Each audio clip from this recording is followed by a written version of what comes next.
ว่าสิไปไทยสันดอกเนาะอันนี้ก็คือด่านหนองคายเนาะว่ากำลังสิไปขอนแก่นคิดว่าคนไปลินบุญบังไฟเมืองเฟืองเบิดละสันดอกเบิงเอาคนหลายแท้หลายว่าติด 2-3 ชั่วโมงกราบสบายดีและกราบสวัสดีพ่อแม่พี่น้องทุกคนนะพี่น้องเด้อบ่ว่าอยู่ไสก็อยากนะพี่น้องที่เข้ามาเบิ่งคลิปคอยสบายดีสวัสดีนะพี่น้องเนาะคลิปนี้ก็จะมาเว้าเกี่ยวกับคนลาวที่เข้ามาในประเทศไทยนะพี่น้องป๋าคือมาเข้ามาหลายแท้พี่น้องเอ้ย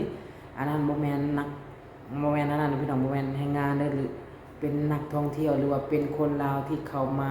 ก็ไปเบิ่งในคอมเมนต์บางคนก็ว่าสิไปขอนแก่นบางคนก็ว่าสิไปอุดรเนาะบางคนก็ว่าสิไปหนองคายอย่างประมาณนี้แต่ผ่านด่านระหว่างหนองคายกับเวียงจันทน์นะพี่น้องคนนะพี่น้องนะคือมาหลายอาเทอาวานะพี่น้องเป็นอย่างคนลาวเฮาจึงไปหลายแท้นะพี่น้องเนาะอยู่ลาวเฮาเป็นจังได๋นะพี่น้องเนาะมันบ่มีแนวซื้อบ่หรือว่าจังได๋เนาะคือว่าพากันหลั่งไหลมาประเทศไทยหลายอีหลีอีหลอนะพี่น้องป้าจนเต็มหน้าด่านนะพี่น้องเนาะคนเป็นพันเป็นหมื่นเนาะโอ้โหอีหลีอีหลอเนาะก็คือช่วงเสาร์อาทิตย์เนาะคนลาวจะนิยมเข้ามา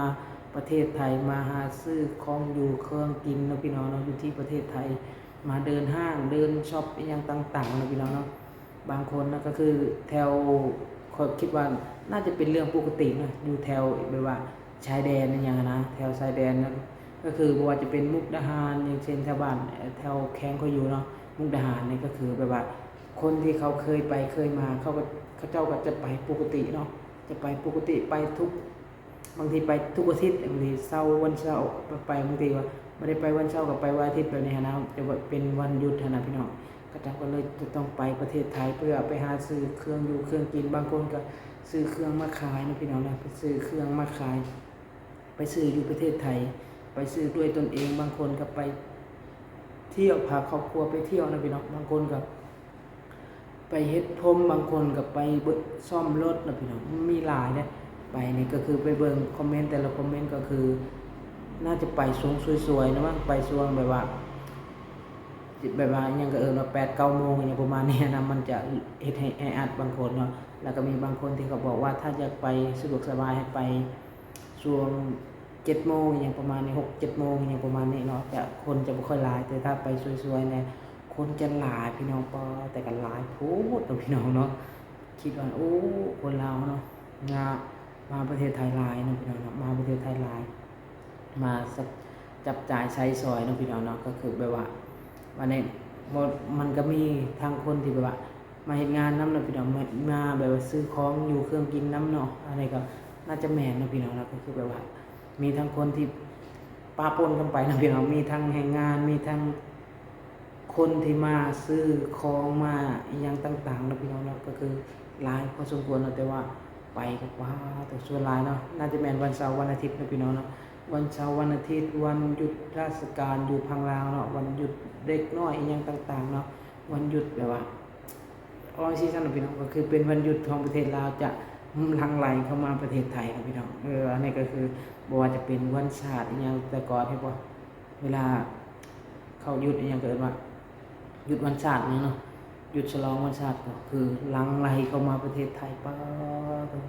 หลายแยงพี่น้องก็คืออันนี้ก็คือบ่ได้แม่นวันหยังนะแค่วันหยุดเสาร์อาทิตย์ยังมาหลายปานนี้เนาะพี่น้องเนาะก็คือหลายแฮงคนลาวจะต้องยอมรับว่า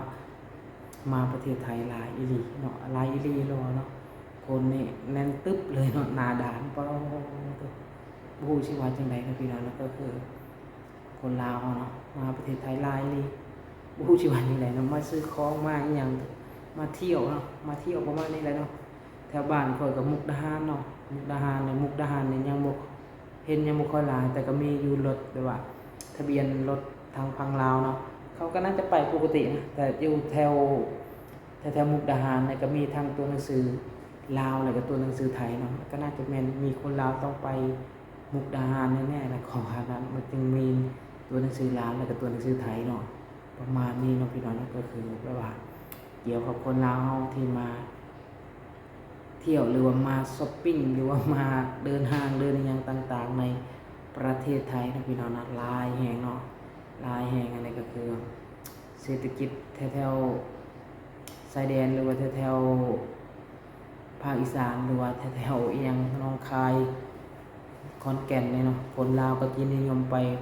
อุดรขอนแก่นหนองคายอหยังประมาณนี้แหล้วแถวๆนี่แหละอุดรหนองคายชลลายก็จะเห็น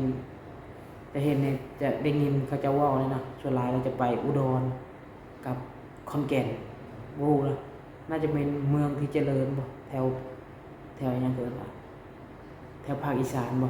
น้องพี่น้องนะน่าจะแม่นเนาะก็คือเท่าที่เห็นก็คนไทยหรือว่าคนดังๆอหยังก็จะอยู่อุดรขอนแก่นนี่หลายเลยจะนิยมไปอยู่เนาะก็น่าจะเป็นเจริญเนาะน่าจะเป็นเจริญคิดว่านะพี่น้องนะพี่น้องคนไทยคิดว่าจังไดนะอุดรขอนแก่นนี่เจริญบ่พี่น้องคนลาวจึงว่ามักไปเนาะน่าจะเจริญนะอันนี้ตามความคิดค่อยคิดเอานะพี่น้องแต่ก็เห็นอยู่ตามสื่อตามหยังแต่ก็เฮาก็ยังบ่เคยไปตัวจริงนะพี่น้องเราก็เลยอยากจะมาถามว่าเจริญบ่พี่น้องเป็นหยังจริงคนลาวจึงอยากไปอุดรขอนแก่นมันมีอิหยังอยู่อุดรขอนแก่นนะพี่น้องเนาะอันนี้ก็ถ้าพี่น้องเบิ่งคลิปนี้แต่ต้นจนฮอดนี่ก็คือคอมเมนต์มาบอกผมด้วยว่า